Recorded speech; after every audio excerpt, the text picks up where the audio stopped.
probably the hardest thing to do with the pavlova is to separate the eggs. And I don't mean this, I mean separate the whites from the yolks. But there are several techniques we could use. Technique one is the break into the palm of the hand technique, where the white is dribbled through the fingers, which are, of course, spotlessly clean. There's technique two, the break into the slotted or perforated spoon technique, where the principle is that the white dribbles through the holes, leaving the egg yolk on the top. And then this is straightforward, break the egg, hold the yolk in half, and pour off the egg white, which is my preferred technique. Another good tip is to do the eggs one at a time, just in case of accidents. So to begin making the pavlova, into a very large clean bowl go 6 egg whites, making sure there's not a hint of egg yolk, because the fat in egg yolk will stop peaks forming when you whisk them. I whisk vigorously, and once peaks have formed, I start to add caster sugar gradually, a tablespoon at a time, until 2 cups have been incorporated.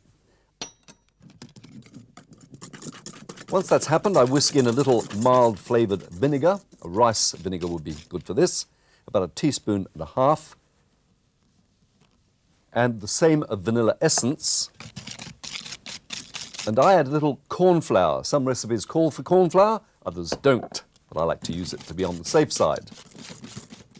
Now the mixture is piled onto a baking tray that's been covered with greased foil or non-stick baking paper, moulding up the sides with a spatula or knife and lightly smoothing the top. Once I'm satisfied that the whole thing looks absolutely perfect, I make a small indentation in the top. Once I'm happy with the shape, and I am here, it's ready for the oven. About 120 degrees C for around an hour. Then the heat's turned off and it's left in for a further hour to crisp up beautifully. Degree of difficulty, medium to just a little bit tricky. Preparation time, about 15 to 20 minutes. Leftover potential keeps well in a cool, dry place for several days. Once the pavlova case has cooled, it's time to decorate with lashings of whipped cream. Don't be surprised, by the way, if the pavlova case has cracked. That's quite normal. Once the cream has been applied, generous helpings of favourite fruits. My favourite fruits, strawberries and figs. And of course, no truly Australian pavlova would be complete without some consuming passion fruit. And there it is, absolutely perfect. Till next time, from Consuming Passions, bon appetit.